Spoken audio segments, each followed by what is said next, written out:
quero compartilhar uma palavra no seu coração, que eu intitulei de Coisas Ruins Acontecem com Pessoas Boas.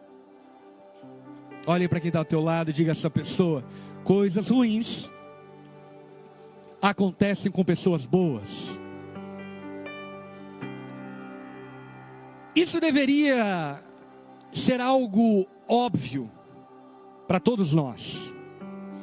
Entretanto, por conta de uma péssima teologia pregada e difundida no Brasil de uma forma alarmante, muitos de nós passaram a acreditar que porque somos pessoas boas, porque seguimos a Jesus, porque somos filhos de Deus, coisas ruins não acontecerão com nós. Isso simplesmente não é verdade. E biblicamente não é verdade, não apenas empiricamente. A palavra de Deus é muito clara em nos alertar, dizendo que no mundo nós teríamos aflições. E pessoas boas sofrem. Pessoas boas perdem emprego. Pessoas boas adoecem. Pessoas boas passam por crises profundas no casamento. Pessoas boas têm depressão. Pessoas boas têm crises emocionais terríveis. Pessoas boas, tementes, piedosas, padecem de diversas formas. E esse texto bíblico que vamos nos deter nessa noite retrata uma pessoa boa que passou por um momento muito trágico da sua vida, mas que ainda assim Deus manifestou sua glória, mesmo em meio à dor e ao sofrimento que aquela pessoa enfrentou.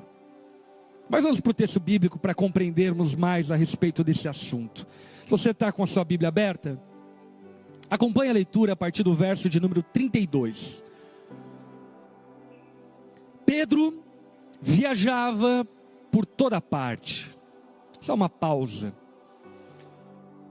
Até então nós estávamos ouvindo a respeito do apóstolo Paulo. Você lembra disso, não é? Paulo estava a caminho de Damasco, Jesus o encontrou, ele foi salvo, transformado, se transformou em um pregador do evangelho, foi acolhido por Barnabé em Jerusalém depois de 3 anos de conversão.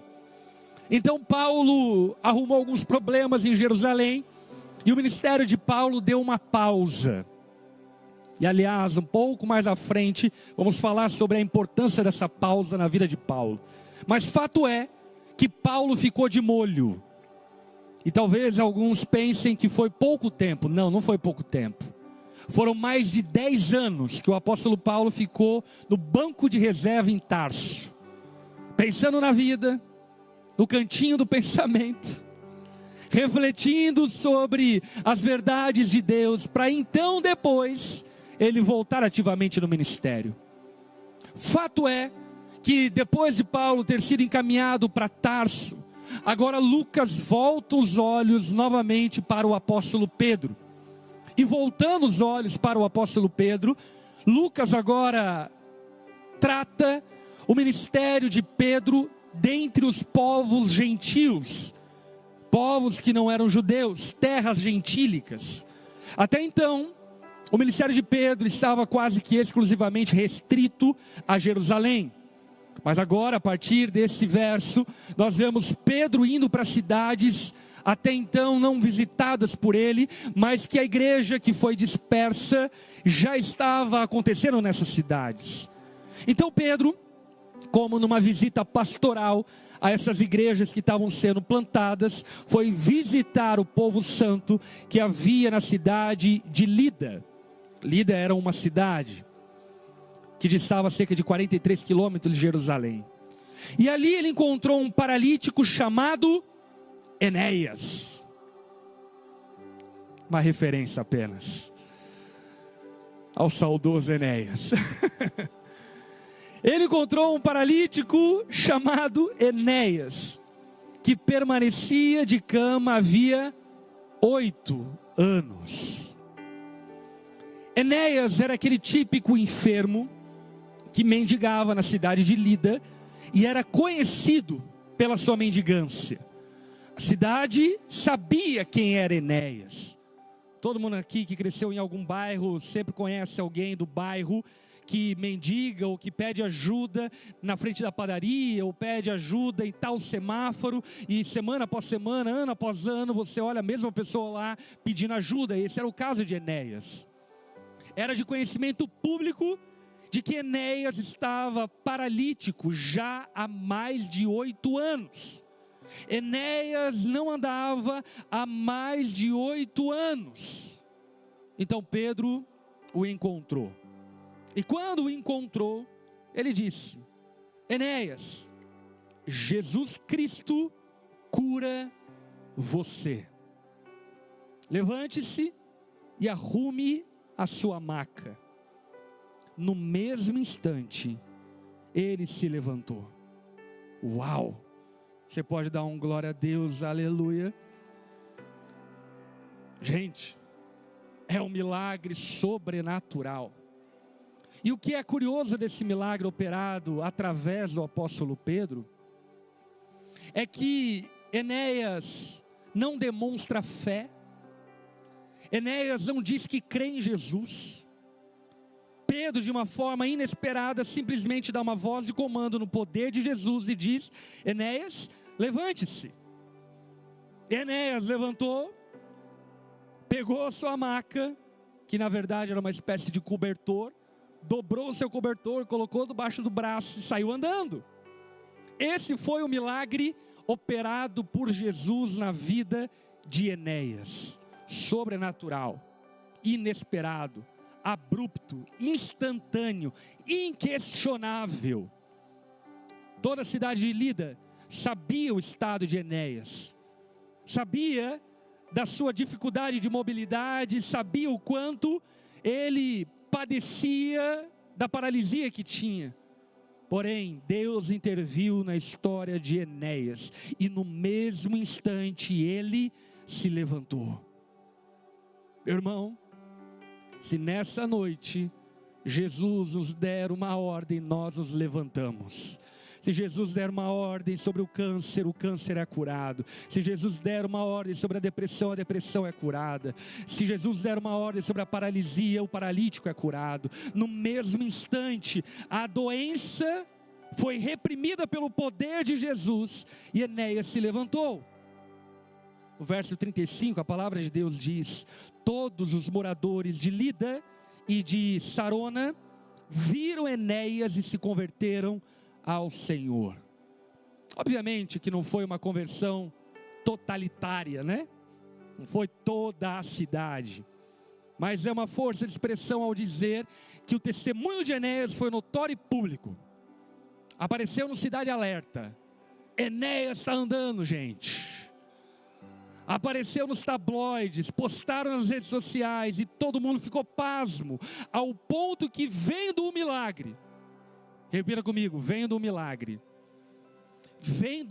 eles creram em Jesus. Portanto, note um princípio fundamental das Escrituras: o milagre não é um fim em si mesmo, o milagre é um meio para que creiamos em Jesus. Porque esse Enéas, que foi curado da sua paralisia, ele, obviamente, como todo ser humano, depois morreu.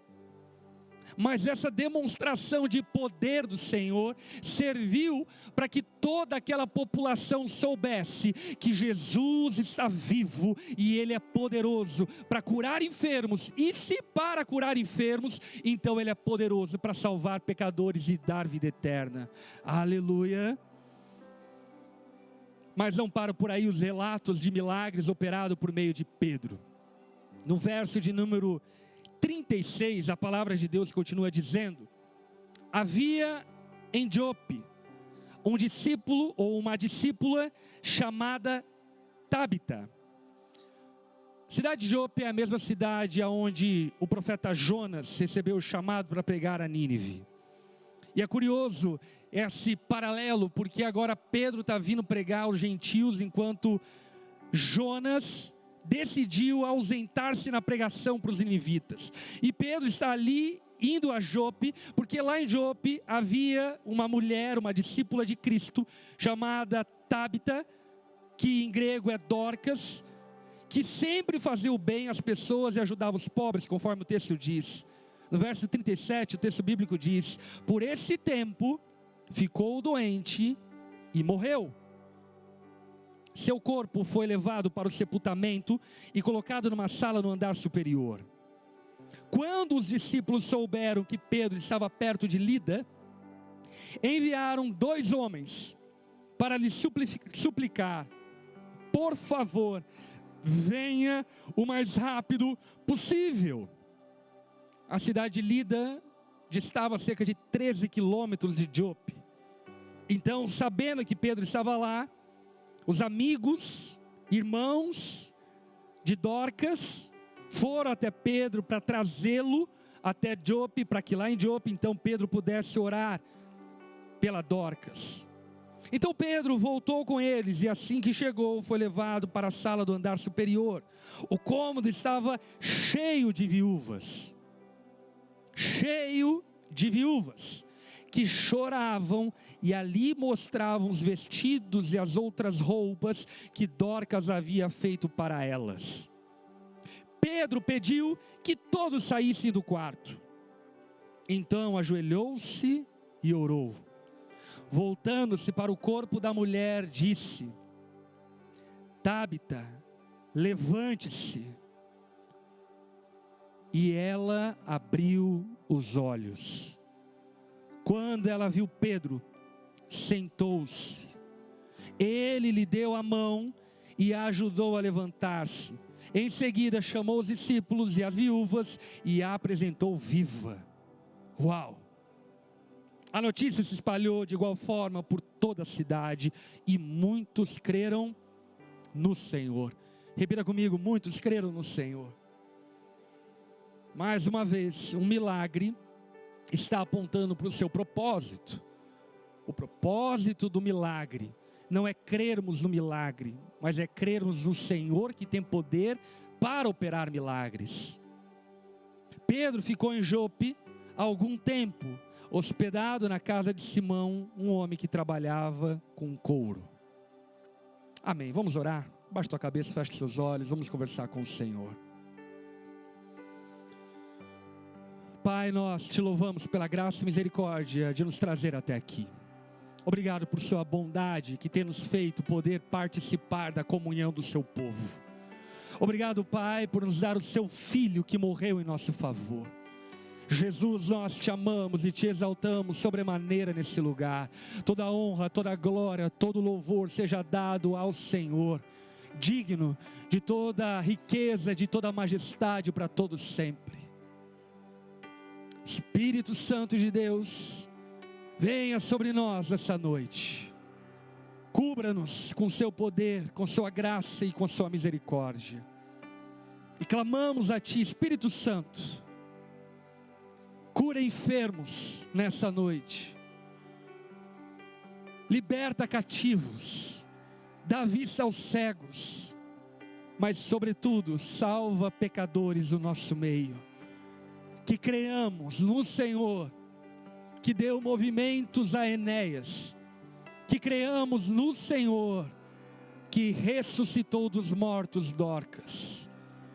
Fala conosco, Espírito Santo. Nós precisamos da tua voz. Oramos e nos colocamos diante do Senhor, em nome de Jesus. Amém.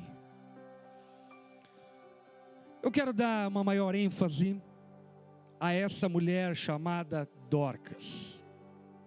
Uma personagem bíblica fascinante e que certamente deve servir para mim e para você como inspiração acerca de como devemos conduzir a nossa vida cristã. No verso de número 36 que nós lemos anteriormente, o texto bíblico diz que em Jope havia uma discípula chamada Tabita, que em grego é Dorcas, sempre fazia o bem e ajudava os pobres.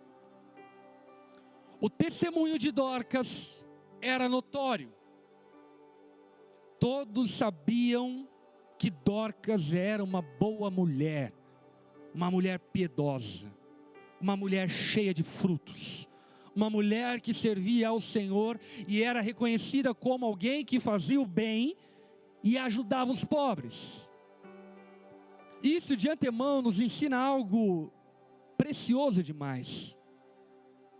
Nós vivemos em um tempo, não que não houve outro tempo como esse no passado, mas vivemos em um tempo onde as ferramentas floresceram ainda mais esse efeito colateral de uma falsa piedade, que é a tentativa da autopromoção sem obras.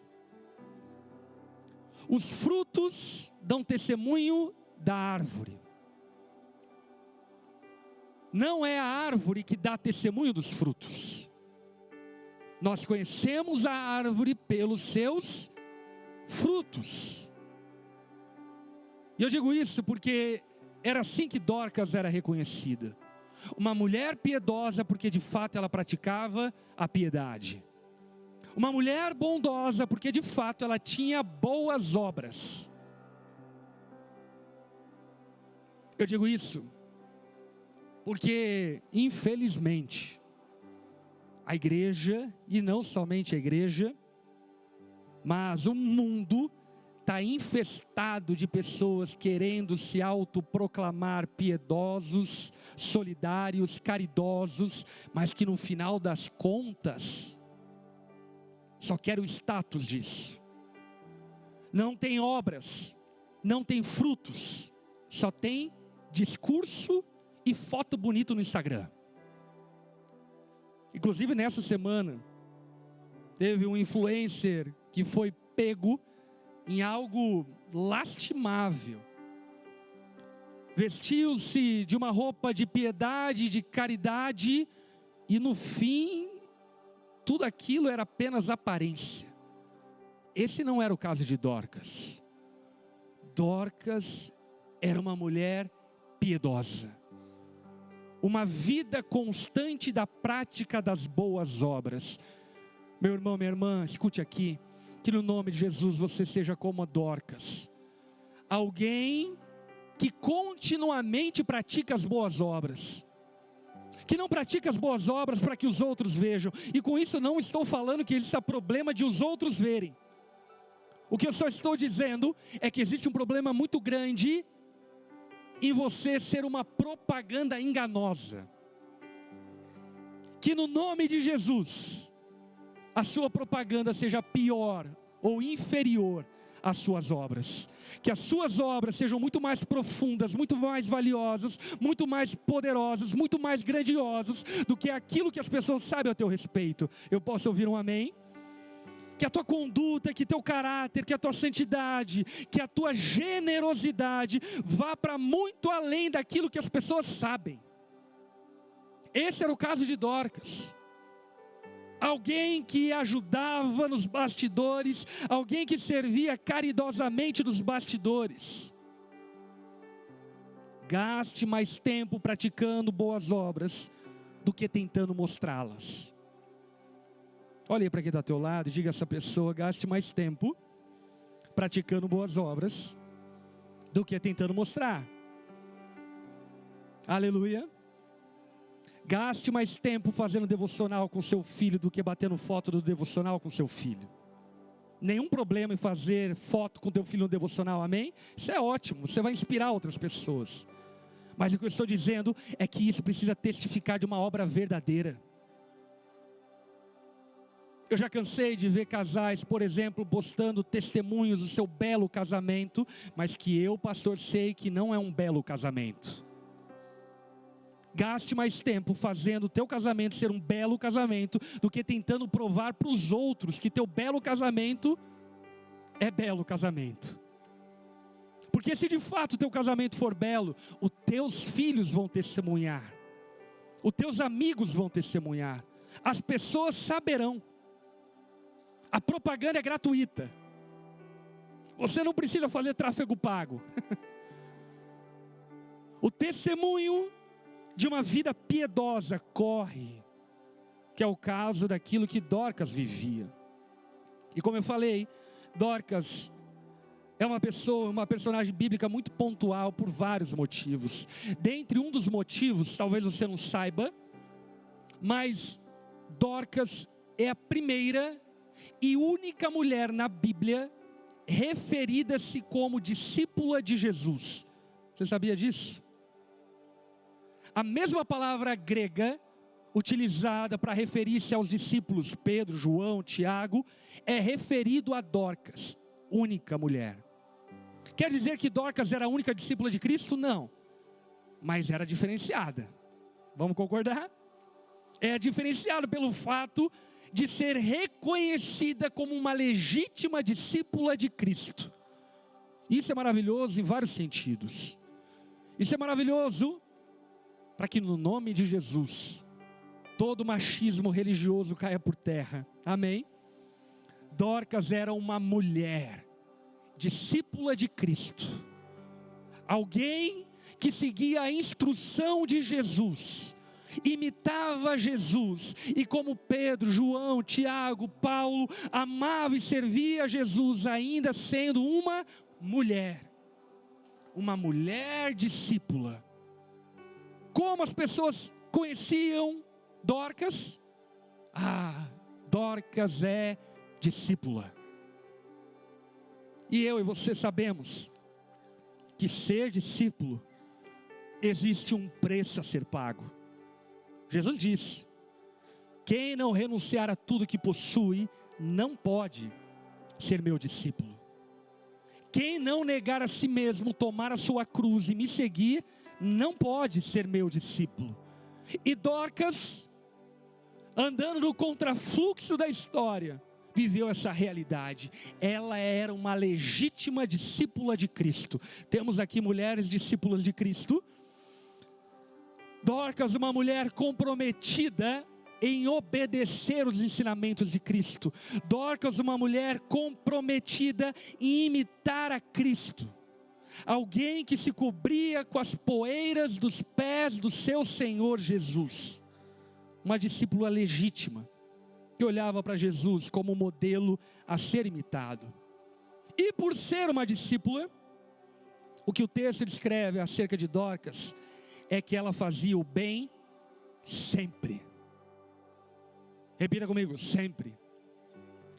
Dorcas não fazia o bem ocasionalmente. Dorcas não fazia o bem quando era conveniente. Dorcas sempre fazia o bem. Esse era o estilo de vida dela.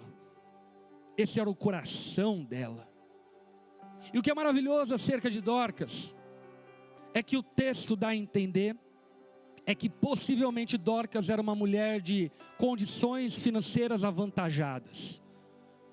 E ela usava suas condições avantajadas para poder servir, ajudar, socorrer as pessoas. Ela sempre fazia o bem. Eu digo isso porque por vezes nós podemos nos esconder em pequenas boas obras que praticamos há 10 anos atrás. Lembra minha mulher, do nosso vizinho, o Zé. Então, amor, ele faleceu há 8 anos. Lembra que a gente ajudou ele? Pô, já faz 10 anos que você não se importa com nenhum vizinho mais. O estilo de vida constante de Dorcas era fazer o bem. Isso é maravilhoso, porque de alguma forma nós podemos confundir o nosso estado de pecadores que estão sendo santificados com a capacidade que o Espírito Santo nos dá de praticar o bem.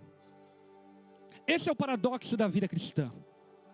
Nós somos maus e bons ao mesmo tempo. Nós somos santos e pecadores ao mesmo tempo. Mas por vezes nos escondemos da nossa malignidade e nos ausentamos da benignidade que Cristo instalou em nós. Dorcas dava maior ênfase aos atos de bondade do que ao pecado que havia dentro dela. Ela era uma pessoa bondosa, uma pessoa que praticava o bem. Meu irmão, que você seja uma pessoa boa e reconhecida por ser uma pessoa boa, e não na igreja apenas. Que você seja reconhecido pelos teus filhos de ser uma pessoa boa. Que você seja reconhecido pelos amigos do trabalho em ser uma pessoa boa. Que você seja reconhecido por uma pessoa feita Enéas, um pedinte de rua, como sendo uma pessoa boa. Esse era o caso de Dorcas, uma pessoa que praticava o bem. E na prática do bem, existe um livro maravilhoso, se você gosta de ler, te indico a leitura, chamado Justiça Generosa, escrito pelo Tim Keller quando ainda vivo. E nesse livro, Tim Keller, ele retrata 2 níveis ou 2 categorias de bondade e de justiça. A primeira categoria que Tim Keller elenca é aquilo que ele chama de justiça primária.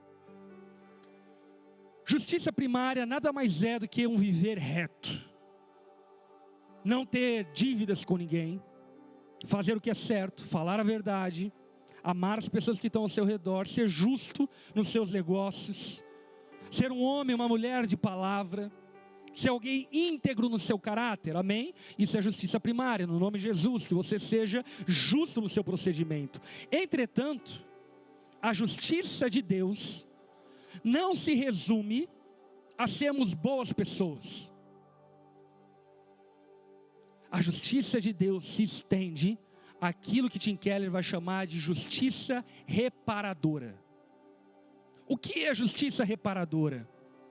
É quando nós agimos com bondade com pessoas que de alguma forma têm déficit da bondade.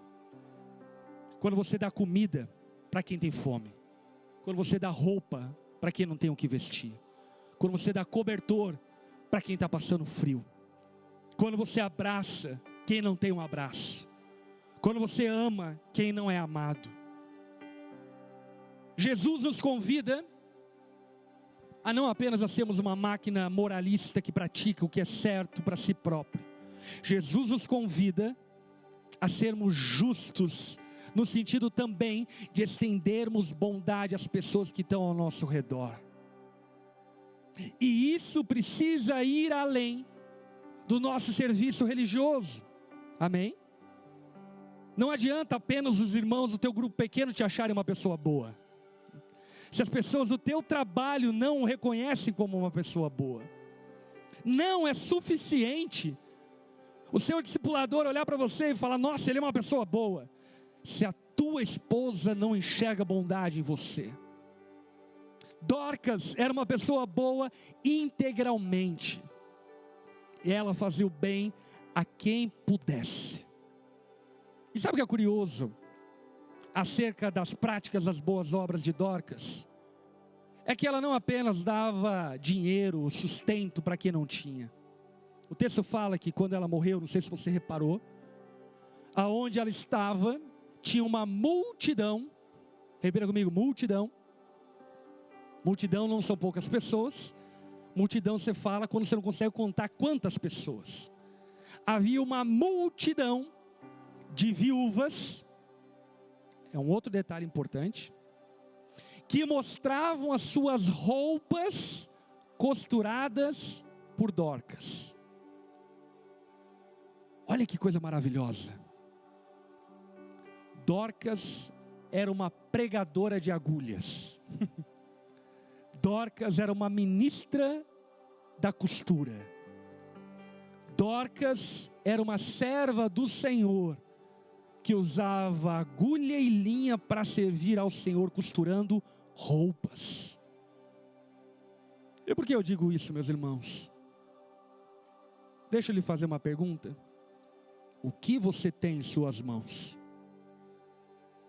Um equívoco que nós nunca podemos cair é de pensar que apenas pregadores, missionários, ministros de adoração são pessoas que servem ao Senhor.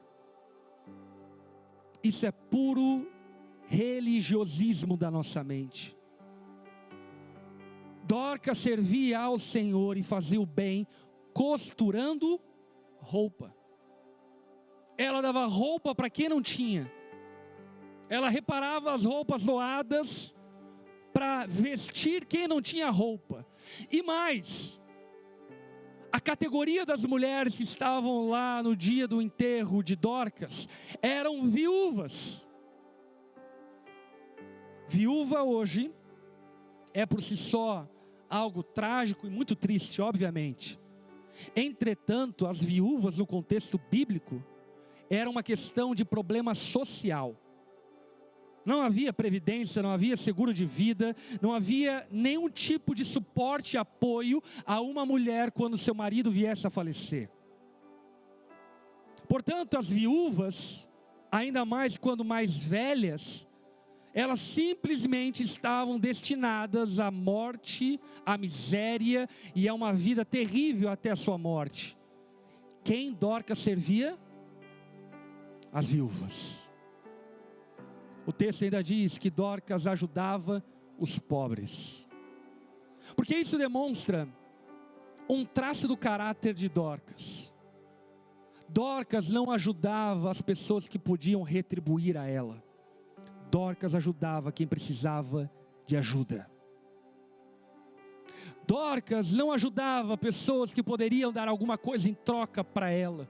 Dorcas ajudava quem precisava de ajuda. Por que eu digo isso? Porque por vezes, talvez, a sua bondade seja seletiva demais. E sabe de uma coisa? Ser bondoso com teu marido não é mais do que a tua obrigação. O desafio é ser bondosa com a tua vizinha. O desafio é ser bondosa com aquela mulher que você conheceu no ônibus, que está sofrendo.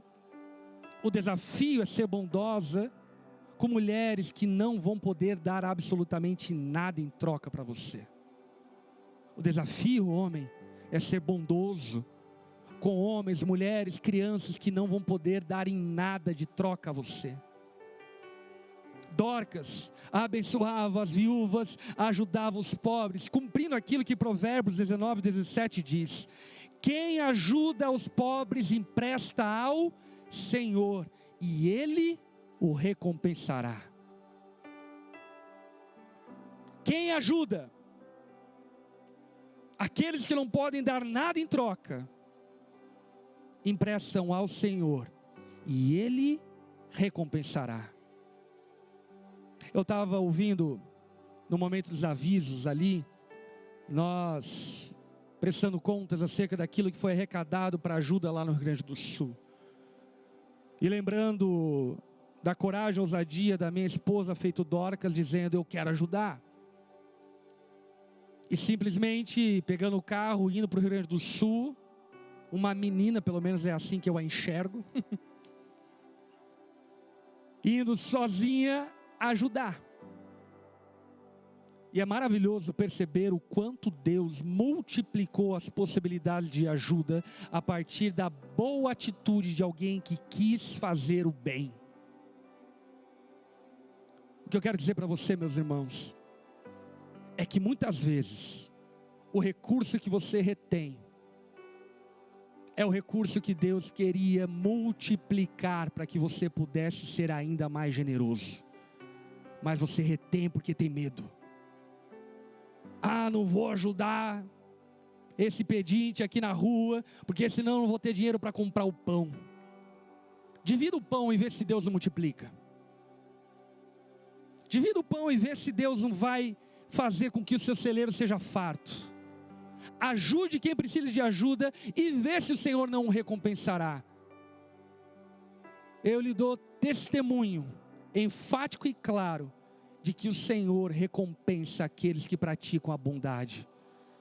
Porque aqueles que assim o fazem, emprestam para o Senhor, e dele virá a recompensa. Fato é que Dorcas era uma mulher amada.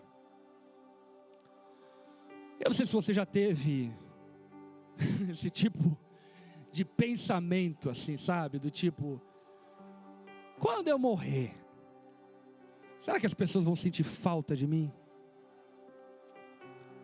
Será que o meu ofício fúnebre vai ser um dia onde as pessoas vão obrigados Ou será que no dia da minha morte vão ter uma multidão de pessoas que foram alvo da minha bondade e que lá estão se entristecendo pela perda, mas celebrando a minha vida? Eu sei que isso é um tipo de reflexão, depressão. Porém, meus irmãos, o que o texto relata acerca de Dorcas é que no dia da sua morte havia uma multidão de pessoas. Pessoas que se importaram com ela. Sabe por que se importaram com ela? Porque antes ela se importou com essas pessoas. Eu digo isso porque o estilo de vida de Dorcas é o estilo de vida de um cristão. Cristianismo não é sobre Deus me abençoe. Cristianismo é Deus me ajude a abençoar os outros. Cristianismo não é sobre Deus me dê. É Jesus me dê um coração generoso para dar aos outros. Eu digo isso porque infelizmente muitos de nós se converteram a um falso cristianismo, aonde o culto é antropocêntrico, aonde a vida piedosa é barganhosa, e aonde o alvo da adoração não é o Senhor, é si próprio. Dorcas é alguém que até o último dia da sua vida a gastou servindo e amando, servindo e marcando a vida de pessoas. Meu irmão, de verdade, Jesus já nos ensinou isso. Use o dinheiro deste mundo para fazer amigos. Sabe o que Jesus estava ensinando nessa parábola? Que o homem rico não é aquele que tem dinheiro. O homem rico é aquele que tem amigos. Porque se você tiver amigos, você não passa fome. Se você tiver amigos, você não vai ter falta de onde dormir. Se você tiver amigos, você sempre terá o que vestir. Se você praticar o bem feito Dorcas, você está fazendo não apenas um investimento para a vida, mas para toda a eternidade. Dorcas era reconhecida por quem ela era uma pessoa amada, porque antes ela havia amado. No nome de Jesus, meu irmão, seja liberto nessa noite do teu individualismo doentio. Seja liberto do teu egocentrismo doentio.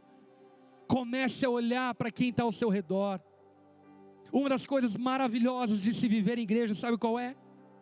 É perceber que sempre tem gente que tem mais necessidade que nós. Sempre tem gente que está sofrendo mais que nós.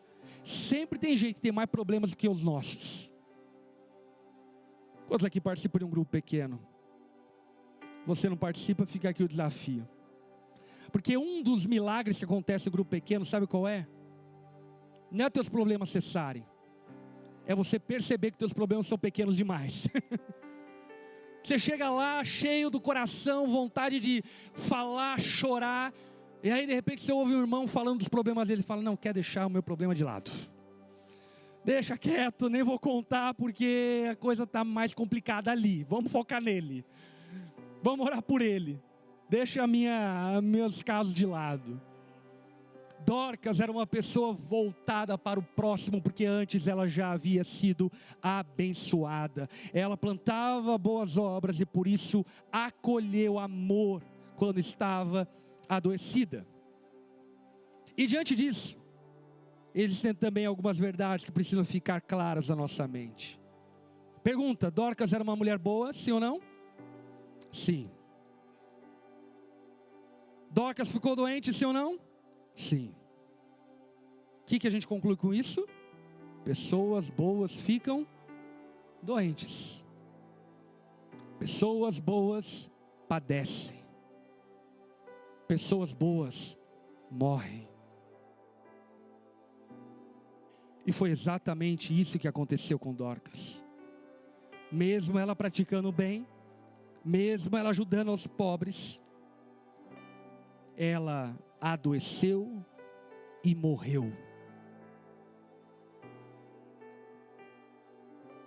Isso serve para arrancar de nós toda a ideia de triunfalismo, pensando que porque servimos a Deus não vamos passar por problemas. Isso não é verdade. Agora, o que acontece com Dorcas após a sua morte serve de um lembrete de esperança. Dorcas morreu, mas ela ressuscitou. Isso significa que todos nós que padecemos e ficarmos doentes vamos ressuscitar como Dorcas? Sim e não. Não, porque não vamos ressuscitar talvez instantaneamente como Dorcas, mas sim, porque haverá um dia que Jesus ressuscitará dos mortos todos aqueles que nele creem. E como Dorcas, viveremos eternamente com ele na Nova Jerusalém, preparada para todos aqueles que o servem e o amam. Dorcas é um lembrete que pessoas boas sofrem, mas que pessoas boas como ela ressuscitarão nos últimos dias com Cristo. Eu posso ouvir um aleluia? E além disso, Deus usou a dor de Dorcas para manifestar a sua glória. Deixa eu fazer aqui uma pesquisa pública. Quantos aqui querem ver milagres? Levanta sua mão. Quem quer ver milagre? Aleluia, glória a Deus. Quem quer ver milagre? O problema, meu irmão, que milagre só acontece com quem precisa. Só morto ressuscita. Só doente é curado. Só quebrado é restaurado. Só caído é levantado. O que eu quero dizer é que em absoluto precisamos aprender a dar graças ao Senhor em toda e qualquer circunstância. Até porque muitas vezes a tragédia da nossa vida, na verdade, será o maior testemunho da nossa vida. Foi assim com Daniel na cova dos leões. Foi assim com José na prisão. Foi assim com Sadraque, Mesaque e Abidnego na fornalha. Foi assim com Moisés no deserto. Foi assim com Jonas na barriga do peixe. Deus nos livra da tempestade e às vezes nos livra em meio à tempestade. As tragédias da nossa vida são úteis para que Deus manifeste também a sua glória. Por fim, eu quero pontuar 3 verdades sobre os milagres. Isso, acho que são tópicos bem importantes e doutrinários para compreendermos algumas coisas. Primeira verdade acerca dos milagres é que a igreja continuou o ministério de Jesus. Você lembra um episódio bíblico que Jesus é encontrado por Jairo, que era líder numa sinagoga? Quantos lembram? Jairo era líder na sinagoga e tinha sua filha adoecida em casa que estava padecendo. E ele foi ao encontro de Jesus para que Jesus fosse até a sua casa para então orar pela sua filha. E o que acontece é que Jesus está no meio de uma multidão, ele demora para chegar e no meio do caminho a filha de Jairo morre. E aí então Jesus é alertado que ela morreu e Jesus fala: fique tranquilo, para Jairo. Ela não morreu, ela apenas está dormindo. E Jesus então vai até a casa de Jairo. E lá na casa de Jairo, como Pedro, Jesus pede para que todo mundo se retire do quarto. E lá no quarto Jesus olha para aquela menina e diz: Talita cumi, levante. E aquela menina instantaneamente voltou dos mortos, se levantou viva. E o que está acontecendo aqui com Pedro? Parece que é a mesma história com outro protagonista. É Pedro, mas é a mesmíssima coisa que acontece. Pedro vai até um lugar onde já havia uma mulher morta, e Pedro lá naquele lugar que já havia uma mulher morta diz a ela: levante-se, e ela se levanta. Sabe por quê? Escute aqui, meu irmão. Porque o mesmo poder que havia sobre Jesus está sobre a sua igreja. Eu, você, nós, enquanto discípulos de Cristo, podemos orar no nome de Jesus e milagres acontecem ainda hoje. Doenças são curadas, enfermos são restaurados, milagres sobrenaturais acontecem. Quantos aqui já testemunharam um milagre notório feito e realizado pelo Senhor? Levanta a sua mão, dê um testemunho público, você está vendo isso? Deus faz milagres. E por que eu digo isso? Para encorajar o teu coração. Encorajar o teu coração a crer que Jesus faz milagres. A igreja continuou o ministério de Jesus. Segunda coisa que eu gostaria de pontuar é que milagres acontecem em nome de Jesus. Amém? O que isso significa? Que o poder não está nas mãos de algum homem. O poder está no nome que está sobre todo nome, o nome de Jesus. O que o texto relata é que Pedro chegou até aquele quarto, ajoelhou-se no canto e orou a Jesus pedindo que ela fosse curada. Então, ela se levantou e voltou à vida. O que Pedro diz a Enéas, lá no começo do texto em que lemos, Enéas, Jesus pode curar você. E o nome de Jesus curou Enéas. Por que eu estou falando isso, meu irmão? Para que você nunca atribua poder, glória a algum homem. Amém? É verdade que Deus usa pessoas. É verdade que existem pessoas piedosas, discípulos de Cristo retos, homens de Deus, mulheres de Deus, mas nunca atribua poder a algum homem. Nunca atribua glória a algum homem. Nunca atribua poder, glória a alguma mulher, como se fosse uma curandeira que tem poder sobre doenças e enfermidades. Isso não é bíblico. Isso não é louvável, isso não é certo. Milagres acontecem em nome de Jesus. E por fim, milagres acontecem para dar testemunho de Jesus. Milagres não são um fim em si mesmo. Jesus é o fim de todas as coisas.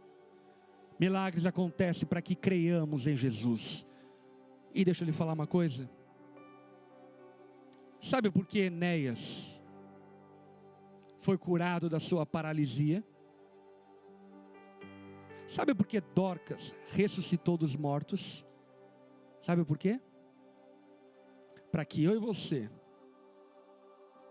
há cerca de 2000 anos à frente, creiamos que Jesus é o Filho de Deus. E crendo nele, possamos depositar a nossa vida em total confiança a Ele. E dedicarmos a nossa vida toda para honrá-lo, para servi-lo. Crendo que como Ele teve o poder para ressuscitar Dorcas dos mortos, Ele também ressuscitará nos últimos dias todos aqueles que nele creem. Aleluia! Dorcas ressuscitou dos mortos para que eu e você creiamos em Jesus. Enéas passou a andar para que eu e você creiamos em Jesus.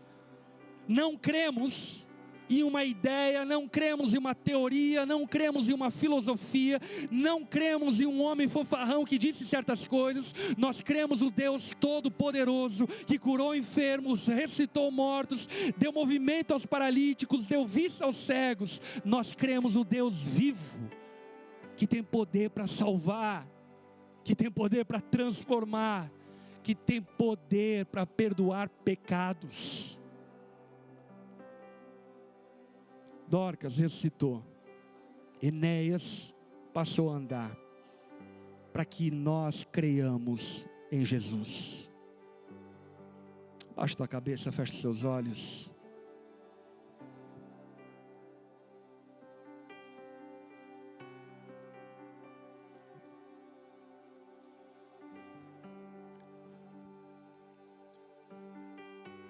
Meu irmão, em quem você confia? A sua vida está alicerçada no quê?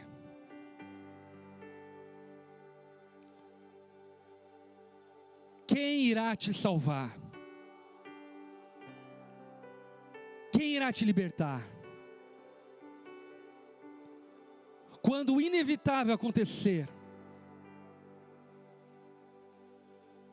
e você, como eu, morrermos, quem irá te ressuscitar dos mortos?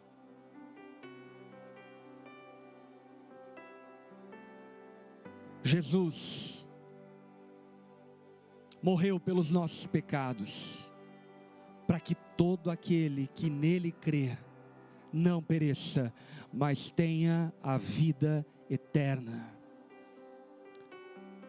Dorcas e Enéas são um testemunho vivo para que creiamos em Jesus para a eternidade. Dessa forma, se você está aqui ouvindo essa mensagem via transmissão e não tem uma vida com Deus, você ainda não tem andado em confiança a Ele e edificado sua vida sobre Ele. Se você reconhece que não tem servido a Deus feito Dorcas, que não tem amado Deus feito Dorcas, que não tem crido em Jesus como Dorcas cria, que não tem uma vida com Deus, essa é uma noite para que a partir desse testemunho você se renda a Jesus e lance sobre Ele a sua vida. Se você não tem uma vida com Deus, mas no íntimo do seu coração você anseia e deseja viver uma nova vida, se você reconhece que precisa de Deus, aí no seu lugar mesmo, de cabeça baixa, olhos fechados, se você repita comigo essa oração, diga assim a Jesus, Ele está aqui, Ele ouve a tua oração, diga assim a Ele: Senhor Jesus, eu reconheço que sou pecador, que eu preciso do seu perdão, e através do testemunho de Dorcas, eu deposito a minha confiança em Ti. Eu creio, Jesus, que Tu és Deus. Eu creio, Jesus, que Tu és o único que pode me salvar e me dar vida eterna. Por isso eu me rendo completamente a Ti, Jesus, e reconheço que Tu és o único Senhor. Toma minha vida em Tuas mãos. Eu faço essa oração em nome de Jesus. Amém. Todos ainda de cabeça baixa, olhos fechados. Se você fez essa oração, eu creio que Deus está fazendo algo extraordinário na sua vida. E eu quero muito orar por você. Se você fez essa oração, levante uma das suas mãos no seu lugar. Eu quero te ver, eu quero orar por você. Você que fez essa oração, levante uma das suas mãos. Amém. Aleluia. Glória a Deus. Deus te trouxe até aqui para te encontrar. Você que levantou a sua mão, por gentileza, no lugar onde você está mesmo, coloque-se em pé. Eu quero orar por sua vida nesse momento. Eu creio que o Senhor te trouxe até aqui para marcar a sua vida e transformar a tua história. Você que fez essa oração, fique em pé no seu lugar. Nós queremos orar por você nesse momento. Quero encorajar também quem está acompanhando a transmissão e fez essa oração de igual forma, se rendendo a Jesus. Coloca nos comentários: eu me rendo a Jesus. Queremos orar por sua vida também nesse momento. Quero convidar a igreja para acolher essas pessoas que fizeram essa oração se rendendo a Jesus. Chegue próximo deles, abrace-os. Vamos orar ao Senhor. Você está sentado, estenda as suas mãos em direção a essas pessoas. Vamos orar.